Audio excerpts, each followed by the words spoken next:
Hello, everybody. I'm Steve. I have my dad's guitar in my lap. My dad, Aaron Cowles, started Aaron's music back when I was in high school. He was laid off from the Gibson factory where he worked in Kalamazoo for 21 years. He started in 1962. His last paycheck, if I recall, was in January of '84. They left town in '84. And he couldn't find a job, and so he opened his own store called Aaron's Music Service right here in Vicksburg, Michigan, where he built and repaired instruments, guitars, mandolins, and anything else, mostly fretted stuff. And he built several hundred F-style mandolins in his life. He built them for Gibson when he worked at Gibson. That wasn't the only thing he did up there, but amongst the things he did, he was a mandolin maker, they called it. So he made mandolins there for quite a while. And then, when they left town, they didn't have anybody that knew how to make mandolins. And so they contracted with my father to make mandolins, and he made a bunch of them here in Vicksburg at the shop. So even though you could have bought a mandolin in, say, 1986, and it would have said Gibson on it, and it would be a Gibson, and it would probably have a label in it that says something about Nashville. It was made here. A bunch of them were. And he made all of the mandolins that Heritage ever sold, Heritage Guitars, which is now up in the old Gibson building in Kalamazoo proper. And he made a lot of archtop guitars under the name Jubal, and then also under the name Unity. And he did a lot of work like that. And he played in a bluegrass gospel band called the Wassapi Bluegrass Gospel Singers, which is a big mouthful of a word, or of a title, but they're a good band. My brother Eric had been in the band before my dad, and one of my dad's co-workers, Jim Brown, was the guitar player for a long time. And then Aaron Cowles replaced Jim Brown as the guitarist. And when he took his slot, he had a 1970s era Gibson flat top.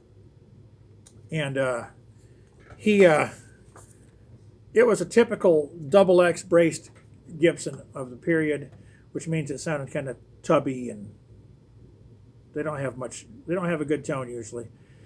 But it's what he had. It was a Gibson Heritage, which the years he had it's a rosewood body, natural finish. It had a batwing bridge, buckhorn inlays. It was cool, but it was just, a run-of-the-mill 70s Gibson. And one day a fellow walked into the shop with an old Gibson flat top that he wanted fixed up, and it needed a couple $100 worth of work, $150 worth of stuff. It had a crack. It needed a new saddle. It was mostly nitnoid stuff. And when he told the man who owned it how much it would cost to fix it, which really wasn't a lot of money, the fella said, "Hey, I don't really want to spend that kind of money. I don't play guitar. I'll put it back underneath my bed or back in the closet or wherever he had it." And my father said, there's really nothing structurally wrong with that guitar. It should be played. Would you sell it to me? And the guy said, sure. And so my dad gave him a couple more $100 for it, which back at the time he did this was around 2000, I think, maybe 2002. I don't remember exactly. Actually, I think it was before that. But anyways, he figured it was a J45, and it was worth probably $800 after all is said and done. So if you spend $200 on a J45 and then spend $150 fixing it up, you're into it for $450. Which, if you're a dealer, that's kind of what you have to do. You have to be able to get it at a wholesale price if you're ever going to sell it and make any money. Because if it's worth $800 and you pay $800 for it as a dealer, you can't make money selling it to anybody because there's no profit margin. And that's the way it works in retail in general. But that's not the point of the story. The point of the story is this. when he played it, it sounded fabulous. And so he sold that 70s era Gibson, and he kept the old J45. And then he got looking at it, and it didn't look right because there are subtle variations that he noticed that were different. And he consulted with Ed Miller, who worked here up until he passed in November of 2018. But he consulted with Ed, and Ed had finished reading a book very recently about Gibson's flat-top guitars. And Ed had a lot of knowledge about the subject as a result. And he asked Ed some questions, and Ed asked him some questions, and they got together and figured out that it was not what my father thought was a 1950-ish Gibson. It was a 1934 Jumbo. It was the first year they made it, and it was an early one of that. And it was worth a whole lot more than $800. He had no idea who the guy was, and that guy was out of the picture by then. So he played that guitar with the Wasepis, but when he found out how much money it was worth, he thought to himself that that's a lot of money to be toting around various places to play. What if it gets dropped? What if it gets stolen? What if we get into an accident and break it? So he sat down one night here at the shop, and he put a bright light inside that guitar, and he traced out where all the braces were, and he built a replica of it. And he said that thing sounded just as good as the original. Not the same, because they never sound the same, but it sounded just as good. So he decided to make another one, and he made one, and the original one was a mahogany body. So he made one out of rosewood for himself, and he kept it. And this is it. And he sold that original one to a fella, who that guy came back, and he had played this one or one of the other ones Dad made, and said, boy, those really sound good, Aaron. Can you make me one? So he made him one. And his buddy made one. And then my dad ended up making about 45 or 50 of these before he passed away. This is not the prototype. This is the second. This is the first production first production Jubal Jumbo. Dad kept it for himself. It's really a great sounding guitar.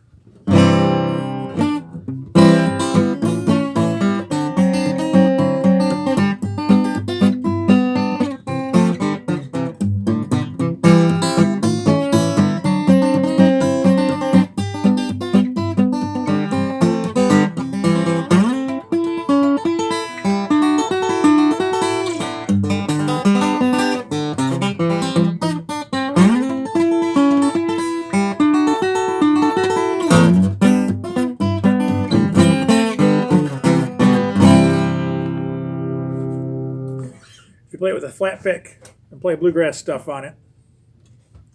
I've played a lot of nice old Martins. I love Martins. They're great guitars. They have nice necks. They're very consistent. This blow them out of the water. I've never played anything that sound as good as one of these, other than an old Gibson. The problem, of course, is that old Gibsons were very inconsistent in their flat top guitars. You get an early one and they sound great. In the 70s, they sound awful. And there was sort of a sliding scale, and they went downhill starting in the 50s, kind of, although you find some gems from the 50s still. And there are some great sounding ones from the 60s, but they changed the bracing pattern in the early 70s, and they're awful after that. But if you get a good sounding one, they sound better than anything. They have a mid-range push that Martins don't have. They cut through. They're really warm and woody sounding. I love old ones. And right here we build them to sound like the old ones. I'm not trying to brag, but we do make them sound like the old ones do. My dad had a magic touch. It's really not magic. It's a combination of skill, knowledge, and just God-given ability.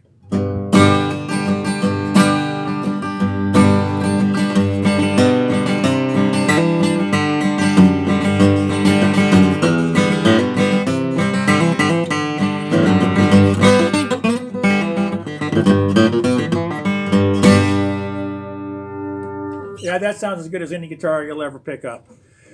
We'll build you one. I'll build you one.